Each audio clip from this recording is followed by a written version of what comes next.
Vous écoutez WBCQ, diffusant la radio World's Last Chance depuis Monticello, Maine, USA.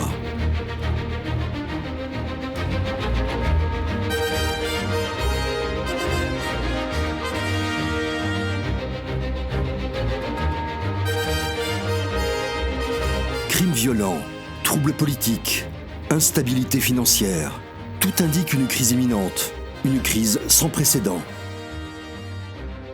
Réglez votre fréquence sur Radio World's Last Chance pour découvrir comment vous préparer spirituellement à ce qui nous attend. Radio WLC prépare un peuple pour le retour très proche du Sauveur.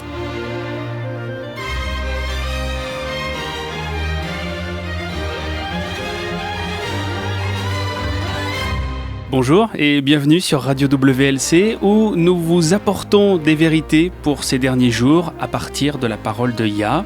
Je suis Denis Lefort. Et je suis Jean-Olivier. C'est une joie de vous retrouver chaque jour, chers auditeurs.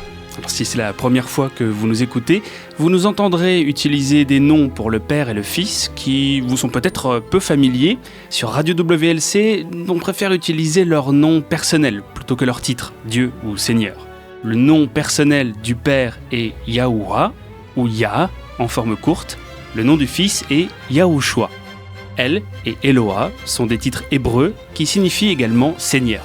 Elohim est le pluriel de Eloah et fait référence au Père. C'est un terme littéraire hébreu employé pour démontrer son importance et sa grandeur. Alors j'aime partager ces précisions en début d'émission pour que nous sachions bien de qui nous parlons. Ceci étant dit, je vais laisser la parole à Jean. Il a un sujet dont il a hâte de nous parler aujourd'hui, Jean. Oui, c'est vrai, Denis. C'est un sujet magnifique et passionnant. En tout cas, il nous a inspiré, ma femme et moi, et je suis impatient de le partager avec nos auditeurs aujourd'hui.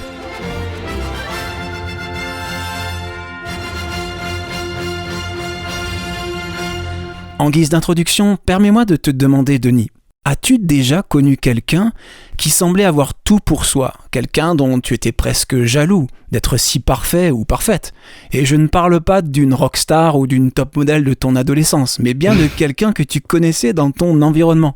Ouais, tu viens d'en enlever tout le plaisir là, n'est-ce pas? Eh bien, non, je peux pas dire que j'ai déjà rencontré quelqu'un de particulièrement parfait. J'ai croisé des gens vraiment super, mais pas quelqu'un que je classerais nécessairement comme parfait. Et toi ? Eh bien, en fait, oui, j'en ai rencontré un.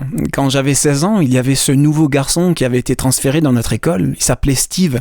Il était à peu près aussi parfait qu'un jeune puisse l'être. Il venait d'une famille plutôt aisée. Il était intelligent, je veux dire vraiment intelligent, poli avec tout le monde, y compris les professeurs. Donc il l'aimait bien. Il était bon en sport, donc tous les gars l'aimaient bien. Il était beau et courtois avec les filles, alors elle l'adorait toutes, elle gazouillait littéralement à son sujet. Il était juste, je ne sais pas, juste le type parfait quoi. Ça semblait presque trop parfait si tu me demandes mon avis. Alors, qu'est-ce que c'était tout ça? Une façade? Est-ce qu'il donnait des coups de pied aux bébés chiens en cachette? Est-ce qu'il volait les sucettes des bébés dans le dos de tout le monde? Et voilà, c'est tout ce qu'on pourrait être tenté d'imaginer, n'est-ce pas? Mais on pourrait penser qu'il avait un défaut camouflé, une faiblesse éblouissante, mais la vérité c'est que mais non, c'était juste un type vraiment génial. Je me souviens qu'une fois, après l'école, nous marchions dans la rue et un des plus jeunes collégiens l'a vu en disant « Hey, salut Steve !» Il lui a répondu en souriant « Hey, comment ça va ?» Alors moi, j'étais curieux de savoir comment il connaissait le gamin et je lui ai demandé « Hey, c'était qui ?» Il a souri, il a regardé en arrière pour s'assurer qu'on ne l'entendait pas et il a admis « Je ne sais pas, mais tous les jeunes semblent bien m'aimer. Ils me disent toujours bonjour quand ils me croisent. » Eh bien. Et tu vois, je savais pourquoi les jeunes l'aimaient. Il était simplement gentil avec eux. Beaucoup de lycéens intimidaient les collégiens. Certains pouvaient même devenir très méchants, mais Steve ne faisait jamais ça. C'était juste quelqu'un de vraiment gentil, qui s'intéressait vraiment au bien-être des autres. Et qu'est-ce qu'il est devenu ? Eh bien, je ne sais pas vraiment aujourd'hui, mais je sais qu'il allait en médecine, et nous sommes allés dans des universités différentes, alors on a un peu perdu de contact après le lycée. Mais si je devais mettre des mots aujourd'hui sur ce qui le rendait différent, je dirais que Steve était une bénédiction pour les autres. Il vivait pour bénir les autres, vraiment. Il était en quelque sorte l'incarnation du ministère chrétien. Je pense que nous avons besoin de plus de gens comme ça dans le monde. Oui, c'est vrai. Et l'Écriture nous en parle aussi. Tu as d'un côté le ministère des fils d'Élie, Élie le sacrificateur, et d'un autre côté, tu as le ministère des fils de Tsadok. Or, le prêtre Élie, comme tu t'en souviens certainement, était grand prêtre dans les premiers jours d'Israël. Certains pensent qu'il est même possible qu'il soit né pendant les années d'errance dans le désert. Mais quoi qu'il en soit, son fils, Phiné, a été prénommé d'après le petit-fils du grand prêtre Aaron, que Yahweh lui-même avait loué pour son zèle à l'égard de Yah. Et une telle dévotion zélée avait été diluée chez Élie, cependant, et était totalement perdue chez ses fils, Ophni et Phiné. Ces hommes servaient comme prêtres, mais ils étaient très méchants. Oh, ils l'étaient vraiment. 1 Samuel 2 dit, je cite, « Les fils d'Élie étaient des fils de Bélial, ils ne connaissaient pas l'Éternel. » D'autres versions disent qu'ils étaient des hommes pervers, de méchants hommes. En fait, ils volaient les offrandes du peuple qui venait faire des sacrifices pour Yah, en prenant la meilleure part pour eux. Oui, et c'était terrible. Ils profanaient le nom de Yah par leurs offenses. Lisons un peu plus loin les versets 17 et 22, toujours dans 1 Samuel 2. C'est assez épouvantable. Ok. Et le péché de ces jeunes hommes fut très grand devant Yahuwah, car les gens en méprisaient l'offrande de Yahuwah. Or, Élie était très vieux, et il apprit tout ce que faisaient ses fils à tout Israël, et comment il couchait avec les femmes qui s'assemblaient à la porte de la tente d'assignation. Waouh, c'est horrible. Oui, et j'ai lu quelque part que les hommes ont cessé d'emmener leurs femmes et leurs filles au tabernacle pour les fêtes, juste pour essayer de les protéger de Ophni et Phiné. Maintenant, je dirais qu'Élie avait essayé de faire une remontrance à ses fils.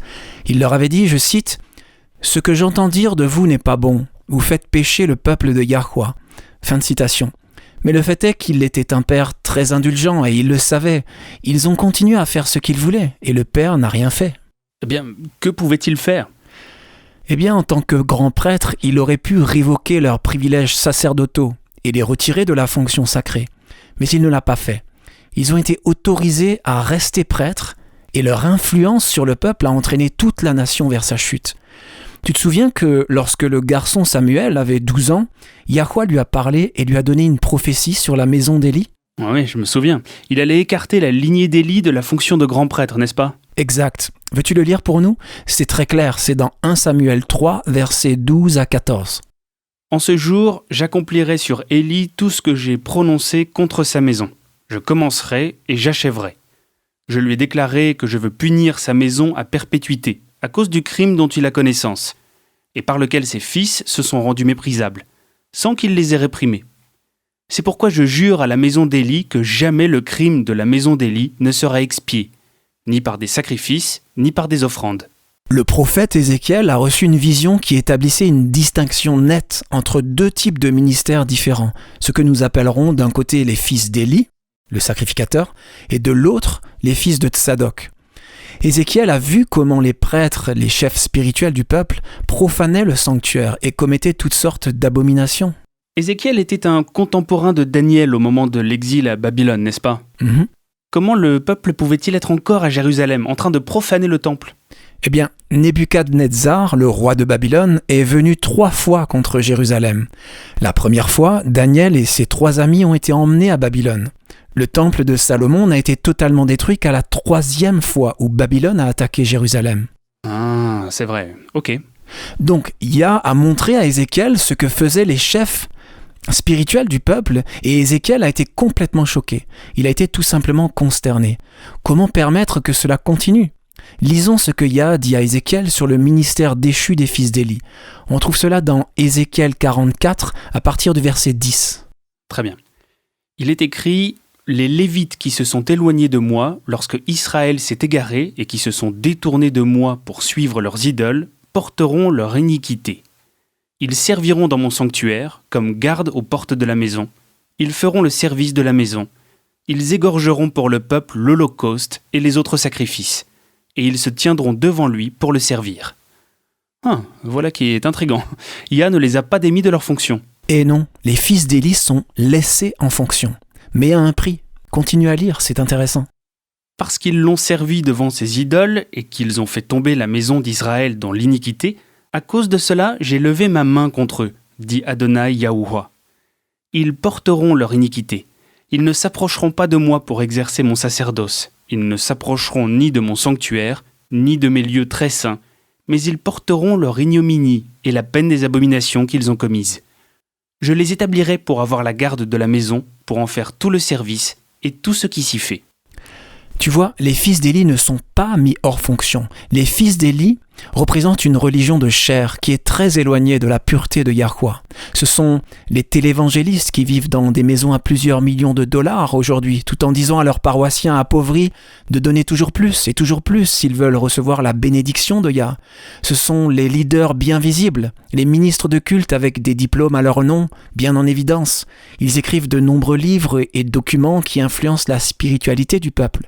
Ce sont ceux qui dirigent les comités de planification et de construction et dont les noms sont utilisés pour apporter un soutien à divers projets. Ce sont les personnes qui sont religieuses pour ce que cela peut leur apporter, c'est-à-dire de l'argent, du pouvoir et de l'influence. Mais je dois dire que j'ai connu des gens comme ça. Quand j'étais enfant, nous avions un couple de pasteurs très dévoués. C'était des gens absolument charmants, humbles, totalement engagés vers Yah et faisant sa volonté. Ils révélaient Yahushua dans leur vie comme je l'ai rarement vu. Je vois. Puis quand j'avais environ 15 ans, ils ont été transférés dans une autre église. Le nouveau pasteur et sa femme étaient très différents du premier couple. Les sermons du pasteur, même à mes oreilles de 15 ans, étaient superficiels. Ils étaient charismatiques, mondains et peu profonds. C'était le jour et la nuit. Et le plus important, c'est que la vie spirituelle de l'église en a été affectée. Alors qu'auparavant, elle était florissante sur le plan spirituel. Sous la direction du nouveau pasteur, elle s'est, je dirais, languie. C'est le meilleur mot qui me vient. Je vois. Et c'est souvent comme ça. Tels sont les leaders, tels sont les gens. Donc, les fils d'Élie continueraient d'occuper leur poste, mais, et c'est le point crucial, mais ils ne s'occuperaient que du peuple. Non seulement leurs cœurs corrompus sont parfaitement en accord avec un peuple au cœur endurci, mais le peuple lui-même veut être servi par les fils d'Élie. Qu'est-ce que tu veux dire ? Eh bien, le docteur C.R. Oliver, dans son livre « Les fils de Tsadok », l'exprime bien. Il dit, je cite, « Qui va enterrer les morts, marier les jeunes, dédier les bébés, visiter les malades, conseiller les personnes en difficulté, s'occuper des sans-abri et organiser les dîners d'église ? Qui va prêcher le dimanche ou le samedi ou tout autre jour choisi comme saint ? Qui va décider des bâtiments à construire et quel programme à suivre ? Qui va tenir le bulletin de l'église rempli d'informations ? Qui va décider quel ministre extérieur rendra visite à la congrégation pour lui offrir un nouveau visage et quelques nouveaux programmes ? Qui sera responsable des rassemblements masculins et des dîners de poissons ? Laissez les fils compromis d'Élie s'occuper de ces questions. » Fin de citation. Ok, je dois dire que maintenant je suis confus. Je pensais que c'était ce que les ministres religieux étaient censés faire. Mais tu dis que ce sont les fils corrompus d'Élie qui remplissent ce rôle. Oui, mais ce n'est pas moi qui le dis, c'est Yah qui le dit. Tu te souviens de ce que tu viens de lire dans Ézéchiel 44 ? Relisons-le si tu veux bien, les versets 13 et 14. « Ils ne s'approcheront pas de moi pour exercer mon sacerdoce. Ils ne s'approcheront ni de mon sanctuaire, ni de mes lieux très saints, mais ils porteront leur ignominie et la peine des abominations qu'ils ont commises. Je les établirai pour avoir la garde de la maison, pour en faire tout le service et tout ce qui s'y fait. » Tu vois, les fils d'Élie et les fils de Tsadok ont deux fonctions séparées et distinctes. Les fils d'Élie sont au service du peuple, mais les fils de Tsadok sont au service de Yah. C'est une nouvelle pensée. Très bien, nous allons faire une courte pause, chers amis, et à notre retour, nous parlerons des fils de Tsadok et de leur ministère. À tout de suite. Un enseignement populaire dans le christianisme est l'idée que la loi divine a été clouée à la croix avec Yahushua. Ceci est interprété comme signifiant que la loi divine n'a plus besoin d'être observée. Et à vrai dire, quelque chose a été cloué sur la croix, mais ce ne sont pas les 10 commandements. WLC vous invite à faire une étude approfondie de Colossiens 2. Apprenez la vérité sur ce qui a été cloué sur la croix, ce qui ne l'a pas été, et ce que cela signifie pour les chrétiens aujourd'hui. Rendez-vous sur worldslastchance.com et lisez « Qu'est-ce qui a été cloué sur la croix ?» Un examen de Colossiens 2. Une fois encore, lisez l'article « Qu'est-ce qui a été cloué sur la croix ?» Un examen de Colossiens 2 sur worldslastchance.com. Parce que les choses dont vous n'avez pas connaissance peuvent vous causer du tort.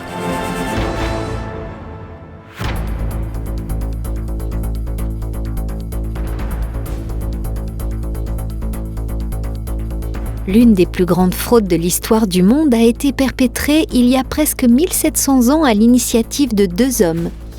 L'empereur romain Constantin et Hillel II, le président du Sanhédrin au IVe siècle. Les actes entrepris par ces deux hommes continuent à avoir un impact sur le monde entier jusqu'à ce jour. Tous les individus de toutes les nations et de toutes les religions ont été touchés par leurs actes. Des multitudes ont été induites en erreur.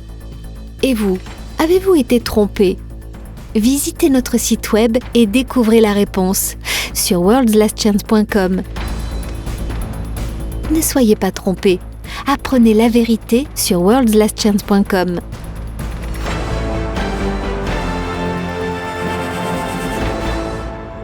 Tu viens de dire, Jean, que les fils d'Élie sont au service du peuple, mais pas au service de Yah. Dis-nous en plus, qu'est-ce que tu veux dire ? Eh bien, Yahweh a montré à Ézéchiel le cœur des hommes ecclésiastiques de l'époque, des prêtres si tu veux, et Ézéchiel était consterné. Il a supplié Yah de faire quelque chose à ce sujet. Mais au lieu de cela, Yah a expliqué que les hommes ecclésiastiques corrompus, qu'on appellerait prêtres ou pasteurs aujourd'hui, seraient autorisés à continuer. Si le peuple se satisfait d'une direction idolâtre et mondaine, d'un tel leadership, Yahweh n'interviendrait pas. Les fils corrompus d'Élie continueraient à occuper des fonctions dans l'Église. Cependant, de tels hommes n'exerceraient pas leur ministère auprès de Yahweh. Seuls ceux qui ont un cœur pur peuvent servir un Éloah pur. Et les fils d'Élie ne sont pas qualifiés. Cet immense honneur est strictement réservé aux fils de Tsadok. Retournons à Ézéchiel 44, si tu y es encore, et lisons les versets 15 et 16. Mais les sacrificateurs, les Lévites, fils de Tsadok, qui ont fait le service de mon sanctuaire quand les enfants d'Israël s'égaraient loin de moi, ceux-là s'approcheront de moi pour me servir, et se tiendront devant moi pour m'offrir la graisse et le sang, dit Adonai Yahuwah. Ils entreront dans mon sanctuaire, ils s'approcheront de ma table pour me servir, ils seront à mon service. Les fils de Tsadok ne sont pas au service du peuple, mais au service de Yah.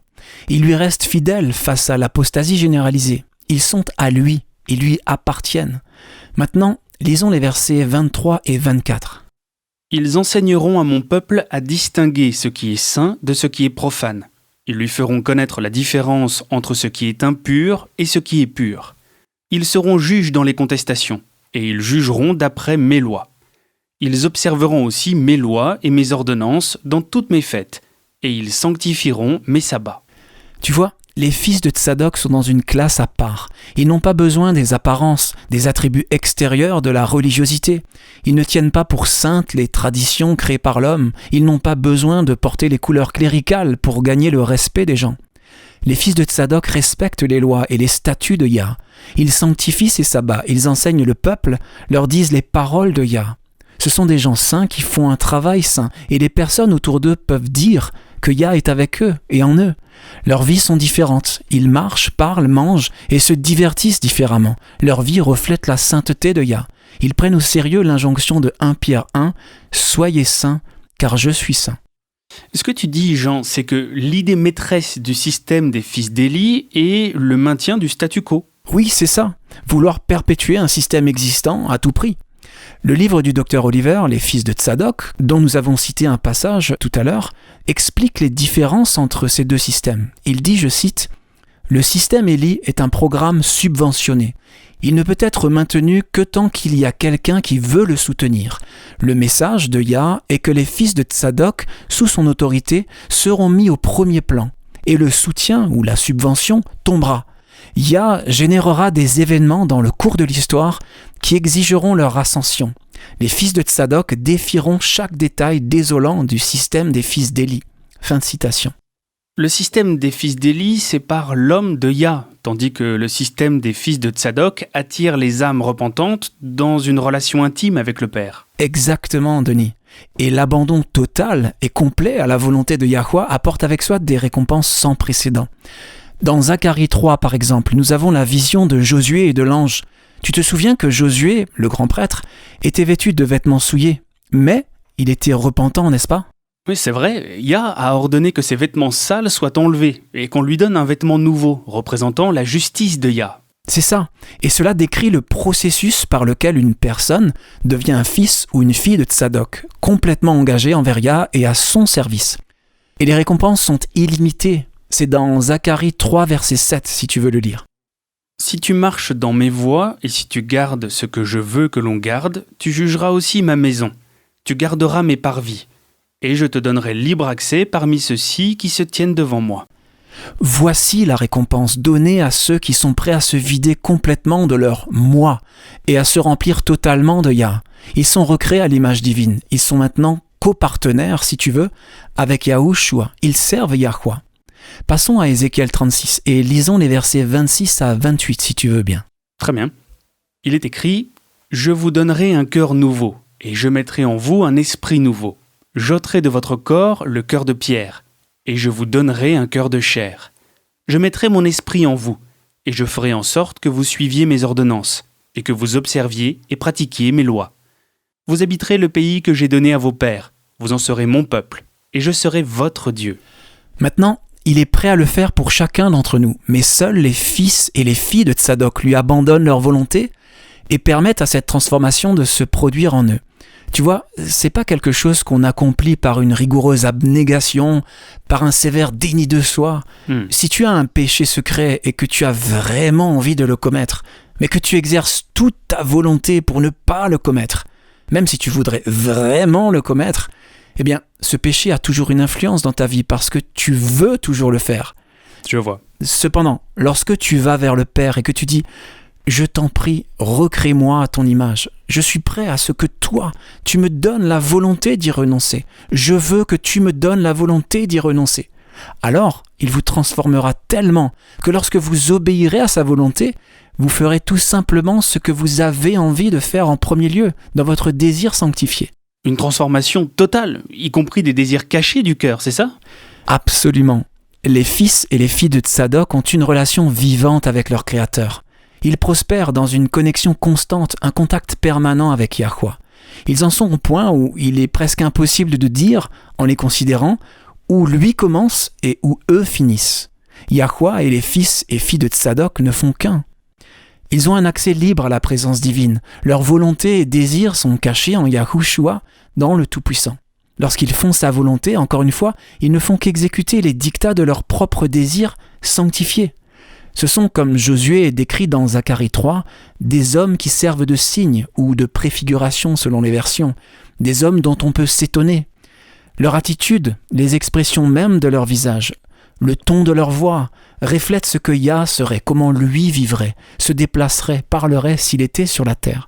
Comme Moïse, ils reviennent de la présence même du Très-Haut et les gens le remarquent qu'ils ont été avec Yah. Donc, Jean, avant que l'émission se termine, soyons pratiques maintenant. C'est une possibilité tellement merveilleuse, être copartenaire avec le divin. Mais maintenant, comment ? Comment laisser l'ancien système derrière nous et embrasser le destin de fils et de filles de Tsadok au service du Très-Haut ? Eh bien, c'est une très bonne question. Et comme nous venons de le dire, Yahweh doit écrire sa loi dans nos cœurs. Et c'est un cadeau. Tu as lu avant dans Ézéchiel 36 où il est écrit « un cœur nouveau ». Que dit le début du verset ? Vous devez générer par vous-même un cœur nouveau ? Non, il est écrit « je vous donnerai un cœur nouveau ». Donc nous allons vers lui et nous lui demandons. Mais ce que nous faisons ensuite est important. Souvenez-vous, Yah ne forcera jamais la volonté humaine. La façon dont nous maintenons le don reçu est très importante. Je vois. Nous ne pourrons pas maintenir cette proximité avec Yah en tant que son serviteur si nous retournons nous asseoir aux pieds des fils d'Élie pour les écouter prêcher et permettre à leur doctrine corrompue d'influencer notre pensée. Précisément, c'est bien ça. C'est pourquoi, dans Apocalypse 18, Jean entend une voix venant du ciel qui dit « Sortez du milieu d'elle, mon peuple ». Je pense que c'est un point important. Je croyais que ma dénomination était exempte, donc à mes yeux, sortez du milieu d'elle était une invitation à rejoindre mon groupe. Mais vous ne pouvez pas être serviteur de Yah si vous ne faites que migrer au sein du système d'Élie, d'un fils d'Élie à un autre. Non, vous ne pouvez pas. Si vous voulez être serviteur de Yahweh, vous devez d'abord recevoir un enseignement de Yahweh lui-même, et vous ne trouverez cela dans aucune des églises ou organisations religieuses du système. Et écoutez, vous n'êtes pas seul. À travers toute l'histoire, le peuple de Yah a toujours marché à part, apprenant directement de Yah. C'est vrai, à 40 ans, Moïse pensait qu'il était prêt à libérer Israël. Mais il lui a fallu encore 40 années supplémentaires d'apprentissage dans le désert, où il a pu communier en tête-à-tête avec Yah, avant d'être prêt pour sa grande vocation, son grand appel. C'est bien ça. Et le prophète Élie, on parle bien du prophète et non du sacrificateur ici, le prophète Élie était un autre fils de Tsadok. Il a vécu une vie très solitaire, se préparant à sa mission pour Israël. Yah lui parlait d'un murmure doux et léger, ou d'une voix douce et subtile, selon les versions. Or, vous ne pouvez pas discerner ce murmure doux et léger quand vous êtes entouré des voix d'autres personnes prétendant parler au nom de Yah. Ce n'est que lorsque nous sommes en tête-à-tête avec notre Créateur que nous pouvons apprendre directement de lui. Ah, c'est un bon point. Jean le Baptiste était un autre fils de Tsadok. En fait, on l'appelait même l'homme du désert. Oui, et le ciel est en train d'élever toute une génération de prêtres, fils et filles de Tsadok, qui marcheront dans la justice, la droiture, devant lui. Ces gens le chérissent, ils aspirent à connaître sa volonté, et une fois qu'ils la connaissent, ils lui obéissent instantanément. Je peux voir comment le système mondain des fils d'Élie n'a aucune attirance pour les fils et les filles de Tsadok. Oui. Alors, maintenant, la question se pose à chacun d'entre nous. Quel ministère, quel service choisirez-vous ? Voulez-vous être pris en charge par le système des fils d'Élie ? Vous pouvez pratiquer votre culte dans une magnifique église, écouter de la musique grandiose chantée par d'excellents chœurs, profiter des repas partage et des soupers de communion. Vous pouvez servir les gens et être servi par d'autres personnes en vous concentrant sur les besoins ressentis de chacun. Vous pouvez recevoir les louanges et l'appréciation des hommes, mais il se pourrait que vous ne serviez pas Yahweh. Ou alors, êtes-vous prêt à être appelé à sortir de Babylone ? Es-tu prêt à laisser derrière toi toutes les organisations humaines, toutes les structures humaines et les systèmes de soutien, et à sortir indépendant, et peut-être solitaire, pour être un serviteur de Yahweh ? Ce n'est pas une route facile, dis-moi Jean. Oh non, Denis. Et vous serez confronté à l'opposition, peut-être même à la persécution dans certains cas. Vous devez être prêt à sacrifier tout ce qui se met entre vous et votre Créateur. Le service auprès de Yahweh commence avec des mains propres et un cœur pur, car seules les personnes en accord avec Yahweh peuvent le servir. Et c'est un chemin de vie complètement différent, n'est-ce pas ? Oui, mais les récompenses sont très différentes également. Au lieu de l'approbation et de la louange des hommes, vous serez aimé du ciel. Vous aurez un accès direct à tout moment au trône de la Toute-Puissance. Puisque vos prières sont en accord avec la volonté divine, elles recevront des réponses. Des anges coopéreront avec vous en tant que porte-parole du ciel. Une paix qui dépasse l'entendement, qui surpasse toute intelligence, remplira votre cœur. Vous serez entouré d'une atmosphère céleste, paradisiaque. D'autres personnes, ceux qui viendront à votre contact, respireront cette atmosphère céleste. Et malgré l'opposition et la persécution peut-être, vous serez une bénédiction, où que vous alliez. Vous serez la voix de Yahweh, ses mains, son cœur, pour atteindre les autres parce qu'il n'y aura plus de séparation entre votre volonté et la sienne. À quel ministère, à quel service choisirez-vous de participer, chers auditeurs ? Qu'êtes-vous prêt à sacrifier pour que Yahweh soit votre héritage ? Choisissez aujourd'hui, chers amis. Serez-vous seulement un serviteur du peuple ou serez-vous un serviteur de Yahweh ?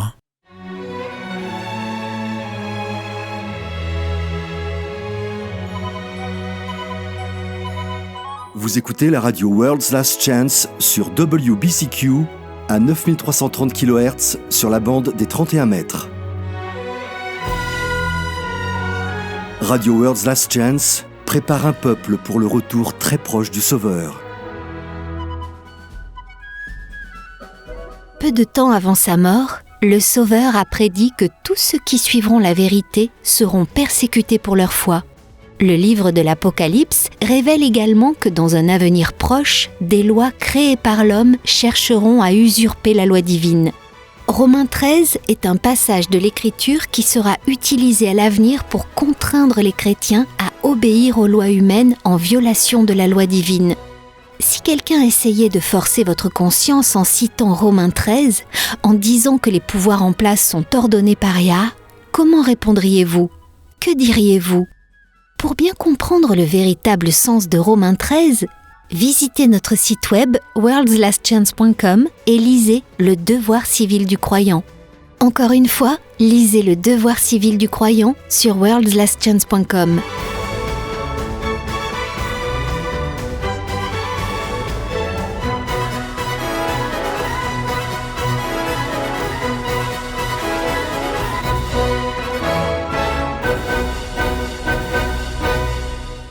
J'ai une question fantastique de notre courrier des auditeurs.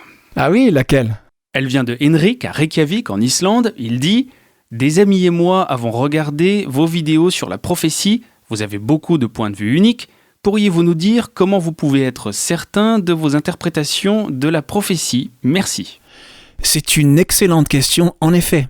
La prophétie est si importante et pourtant tant de gens ont des points de vue si différents et souvent contradictoires. Oui, ils ne peuvent pas tous être vrais. Il est vraiment important de savoir comment déterminer si une interprétation de la prophétie est conforme à l'écriture. Tout à fait, Denis. Eh bien, tout d'abord, il y a quelques règles de base que l'étudiant des Écritures doit accepter, cher Henrik. La première est que chaque mot doit avoir son juste lien avec le sujet étudié. Oui, on ne peut rien ignorer ou omettre, n'est-ce pas ? Exact. Toute l'écriture est utile, nécessaire et qui plus est, tout peut être compris par une étude minutieuse.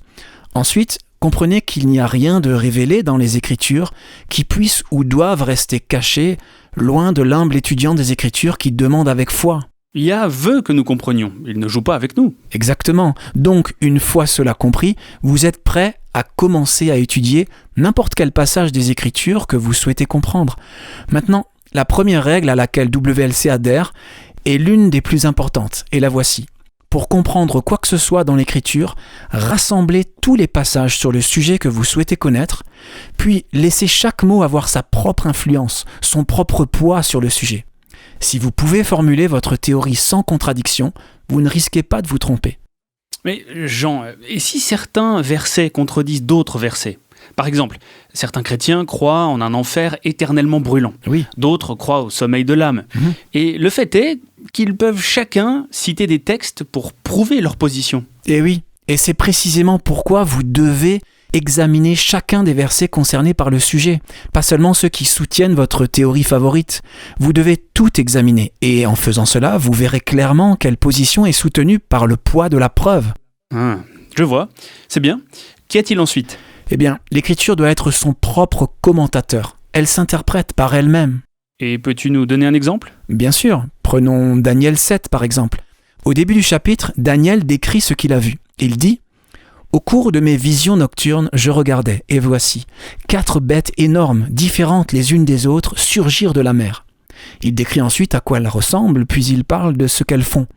Puis Daniel reste perplexe sur la signification de ces choses, se demandant « Mais qu'est-ce que c'était ?» Il n'a pas compris ce qu'il a vu ? Non, vraiment pas. Alors il s'approche d'un être céleste et lui demande « Qu'est-ce que c'est ? Qu'est-ce que cela signifie ?»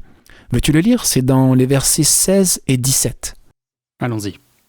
Je m'approcherai de l'un de ceux qui se tenaient là debout pour lui demander quelle était la signification véritable de tout ce que j'avais vu. Il me répondit pour m'en donner l'interprétation. Ces 4 bêtes énormes, dit-il, représentent 4 rois qui apparaîtront sur la terre. Donc juste là, tu en as une interprétation. Les bêtes sont des rois. Plus loin dans le même chapitre, on les appelle également des royaumes. Et pas n'importe quel royaume, ce sont des puissances géopolitiques, en termes d'étendue de leur influence. Voilà donc l'écriture qui s'explique par elle-même, qui définit ses propres symboles. Alors quand tu vas dans Apocalypse et que tu lis le passage où Jean dit qu'il voit une bête s'élever de la mer et un peu plus tard une autre s'élever de la terre, eh bien tu peux savoir que ce qu'il décrit est l'essor ou la montée de puissances géopolitiques. C'est logique, parce qu'on reste cohérent. Qu'y a-t-il ensuite ? Les symboles sont beaucoup utilisés dans la prophétie et ils ont toujours une signification symbolique. Les montagnes sont des gouvernements par exemple, les bêtes sont des royaumes, les eaux sont des peuples, les lampes font référence à la parole de Yah, ce genre de choses. Il est important de ne pas littéraliser ce qui est symbolique, ni de symboliser des passages qui sont censés être littéraux. Oui. Les paraboles aussi sont utilisées pour illustrer divers sujets. Elles doivent être expliquées de la même manière que les symboles. Mais voici maintenant où ça peut devenir un peu délicat. Parfois, un symbole ou une figure peut avoir 2 ou plusieurs significations différentes. Oh là là, comme quoi par exemple ? Eh bien, prenons le mot « jour ». Dans Ecclésiaste 7, verset 14, le mot « jour » se réfère simplement à une période de temps indéfinie. Cependant, dans Ézéchiel 4, verset 6, tu trouves le principe qui est si important pour tant de prophéties et qui est qu'un jour est égal à une année, prophétiquement parlant. Enfin, dans 2 Pierre 3, verset 8, tu as un jour qui est égal à 1000 ans. Ouais, et ça, c'est en plus de la signification littérale d'une période de 24 heures, ou dans certains cas de 12 heures. Eh oui, c'est vrai. Alors, que fait-on ? Eh bien, regarde le sujet sous tous les angles. Si tu y mets la bonne construction, elle s'harmonisera avec l'écriture et aura un sens. Sinon, ce ne sera pas le cas. Et il faut chercher autre chose. Et cela m'amène au point suivant. Pour savoir si un mot ou un passage doit être interprété littéralement ou symboliquement, essaie d'abord de l'interpréter littéralement. Si cela a un sens et ne fait pas violence aux simples lois de la nature, alors tu sais que ça doit être interprété littéralement. Sinon, interprète-le symboliquement. Donc, si je te suis bien, essentiellement, on doit utiliser un peu de bon sens aussi. C'est ça. Yahweh veut que la Bible soit comprise. C'est pourquoi il nous l'a donnée. Il n'en cache pas délibérément le sens juste pour être arbitraire. Et voici un autre point à garder à l'esprit. Très souvent, Yahweh répète des prophéties en utilisant différents symboles et paraboles. Chaque répétition fait ressortir un aspect différent, des détails différents. Et pour comprendre une prophétie ou une vision, il est nécessaire d'examiner chaque occurrence, chaque passage où elle est évoquée dans les Écritures, de toutes les façons où elle est répétée.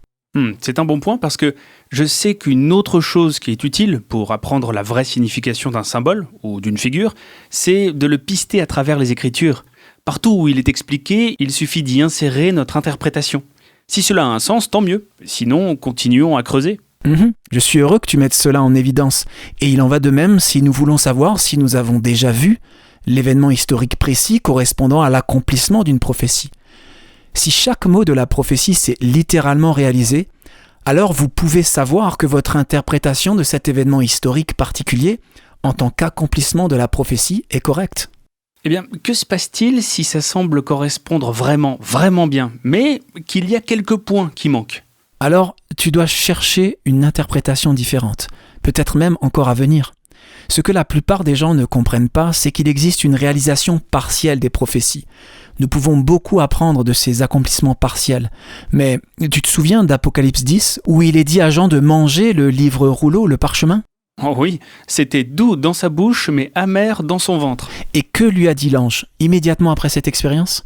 Pourquoi ne pas le lire d'ailleurs ? C'est dans Apocalypse 10, verset 11.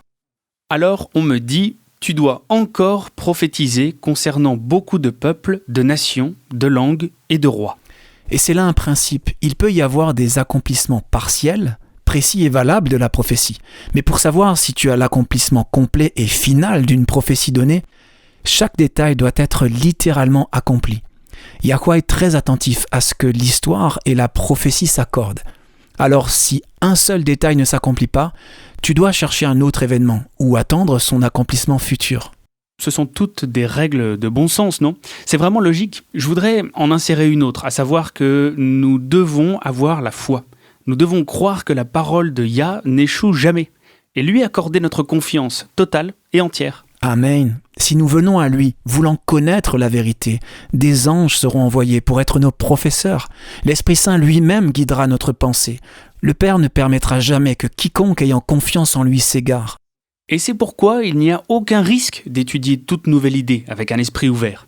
Yah ne permettra pas que nous soyons trompés contre notre volonté, juste parce que nous étudions de nouvelles idées. C'est vrai, nous pouvons lui faire confiance pour garder notre esprit en sécurité. Eh bien Jean, il semble que nous soyons à court de temps pour aujourd'hui. Si vous avez des questions ou des commentaires, envoyez-les nous. Rendez-vous sur notre site web worldslastchance.com et cliquez sur l'icône Radio WLC. Nous voulons aussi avoir de vos nouvelles. Nous ne pourrons peut-être pas répondre à toutes les questions à l'antenne, mais nous essaierons au moins de vous répondre dans la section questions-réponses de notre site web.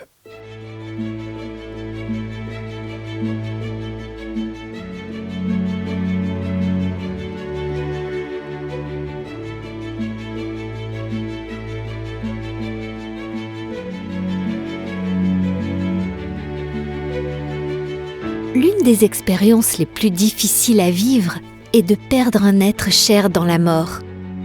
Il n'existe tout simplement pas de mots pour décrire le sentiment de perte, de culpabilité, de douleur, de regret, de solitude. Le problème est encore aggravé par l'incertitude que beaucoup ressentent, ne sachant pas ce qui se passe après la mort. D'autres s'inquiètent du fait qu'un être cher puisse se tenir ou planer tout près, regardant tout ce qu'ils font. Yahweh ne nous a pas laissés dans l'ignorance de ce qui se passe après la mort, et la vérité est très réconfortante. Si vous voulez savoir ce que la Bible enseigne sur la mort, regardez la vidéo « Repose en paix » sur worldslastchance.com ou recherchez-la sur YouTube. Encore une fois, c'est « Repose en paix » sur worldslastchance.com.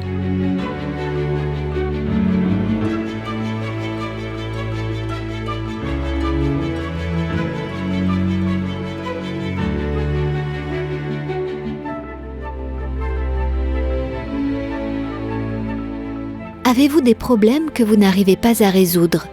Êtes-vous confus, ne sachant que faire? Le Père a la solution à tous vos problèmes. Chers auditeurs, le monde touche à sa fin.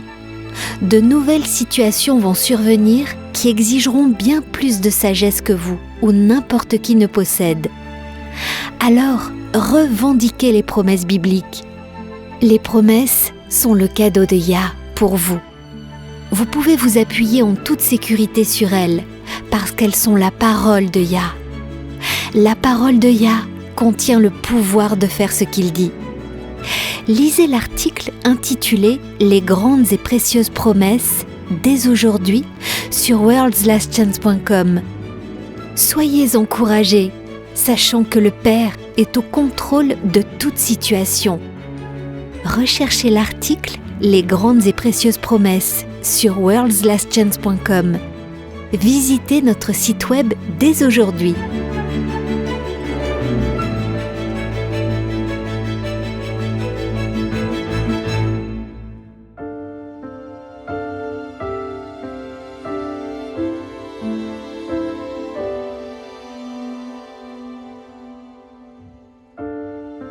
Vous écoutez Élise Blanc pour votre promesse quotidienne de la parole de Yah.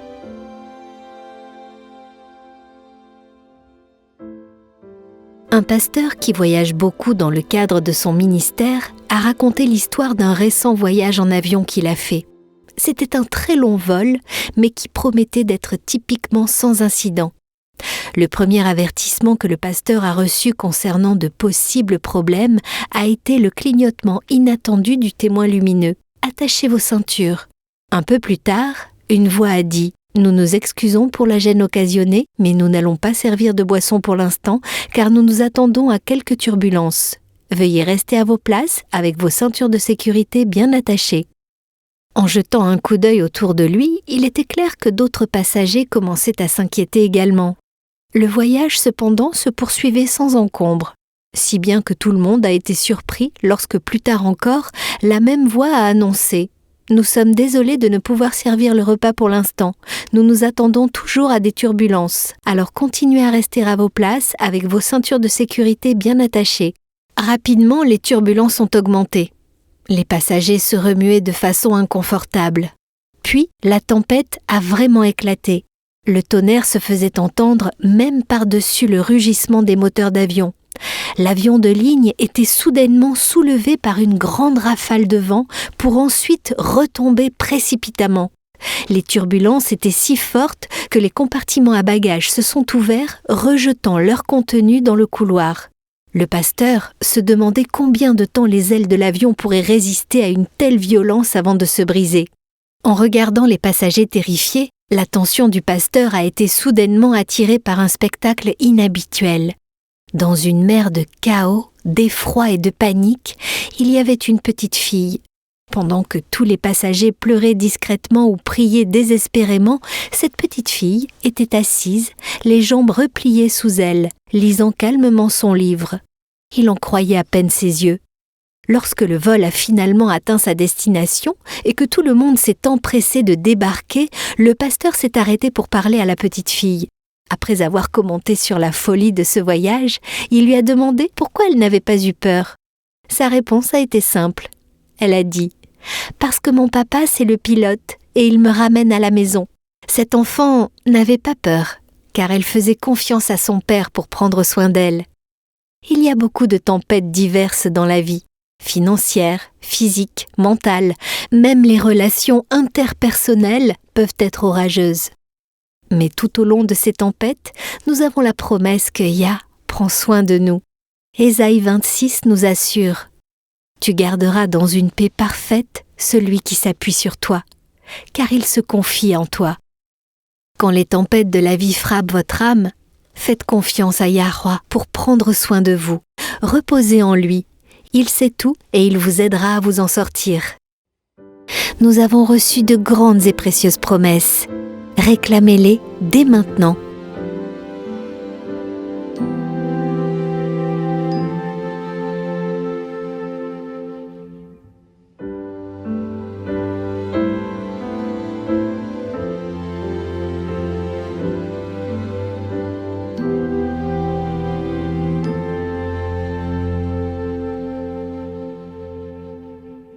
Jean, ça a été un sujet fascinant aujourd'hui. J'avais entendu parler de Tsadok, le grand prêtre, mais je dois admettre que je ne savais pas qu'il était utilisé comme symbole d'un groupe spécial de personnes, ceux qui ont le privilège de servir Yah lui-même.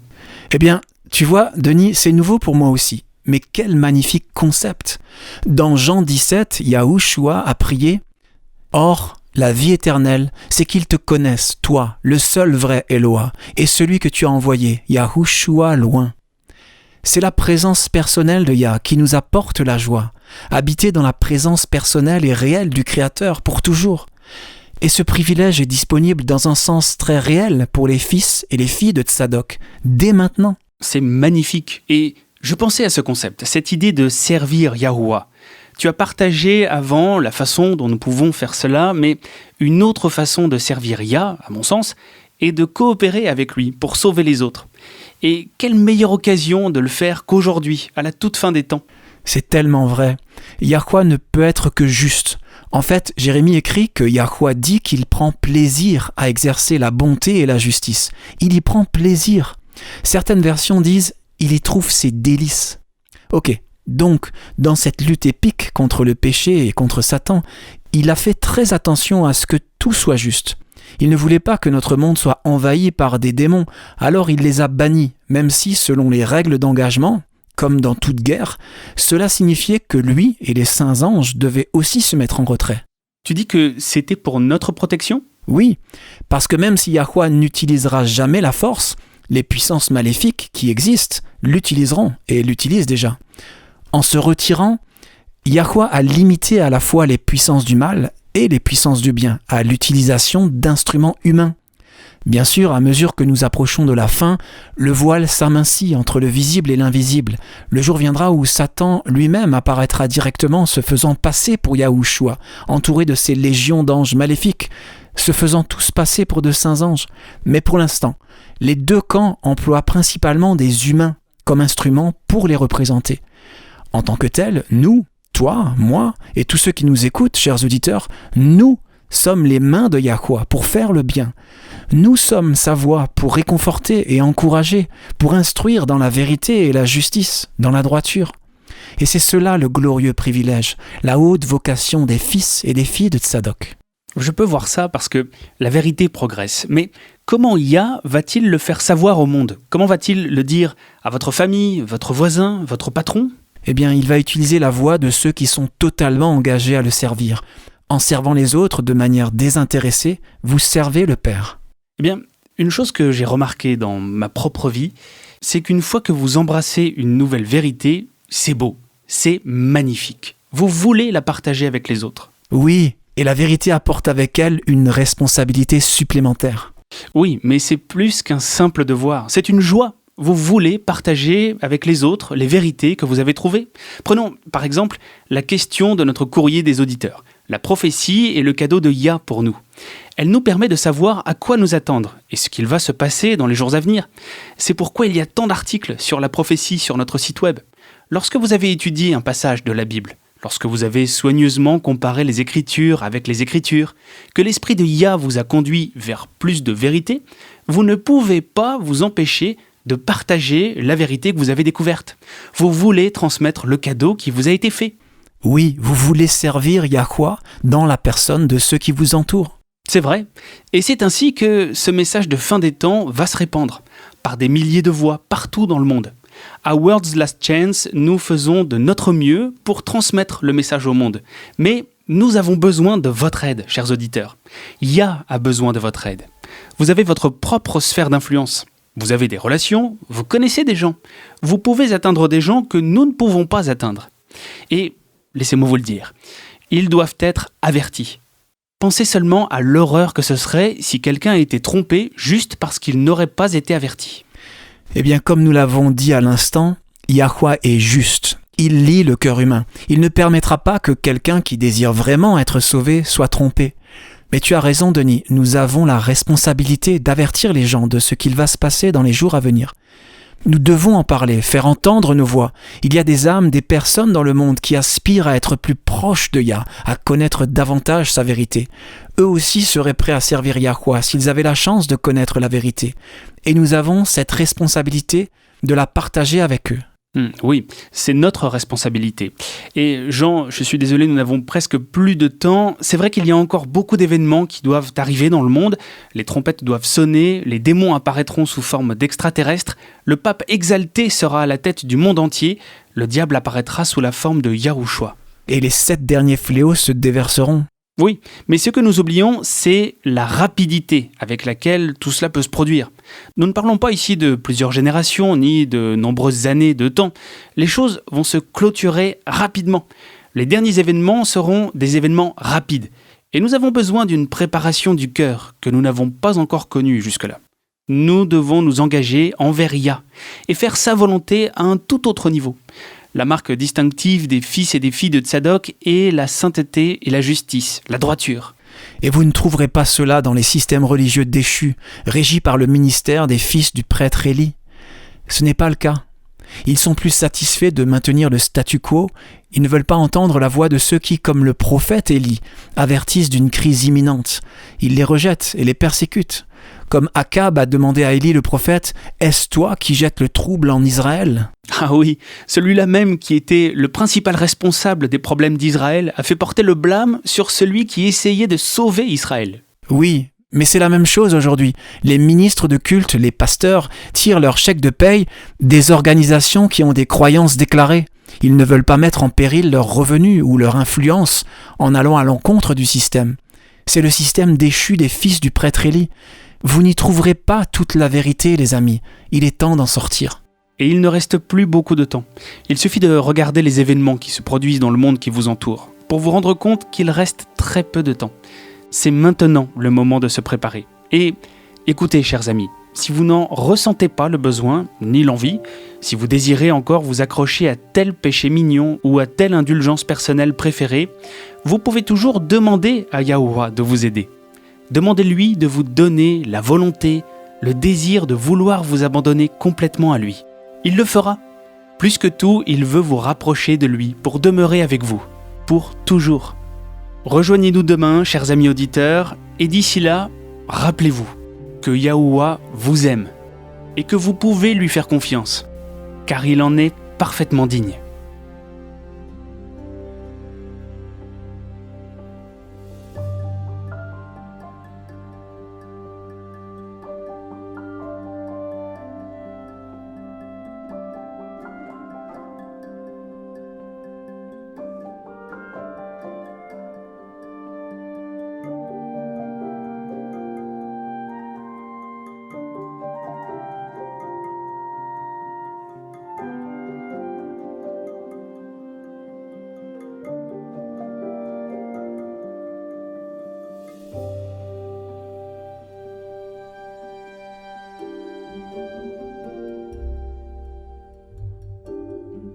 Vous étiez à l'écoute de Radio WLC.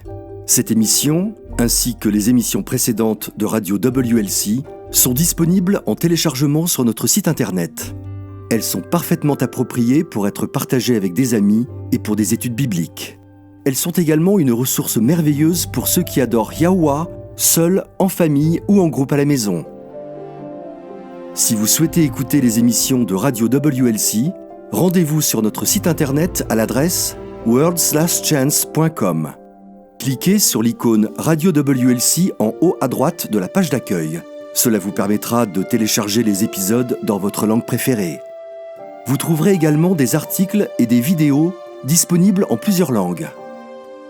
Rejoignez-nous demain pour un autre message rempli de vérité sur WBCQ à 9330 kHz sur la bande des 31 mètres. Radio World's Last Chance prépare un peuple pour le retour très proche du Sauveur.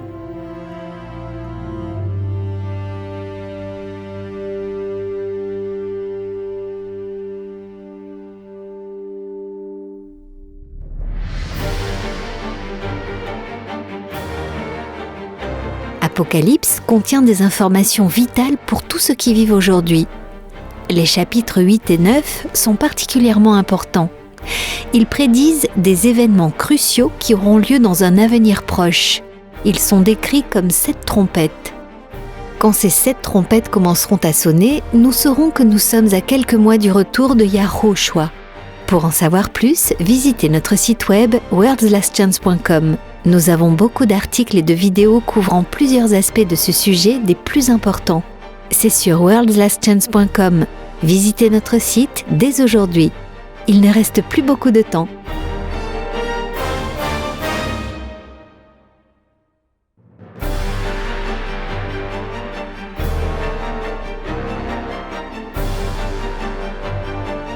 Le temps touche à sa fin, maintenant plus que jamais.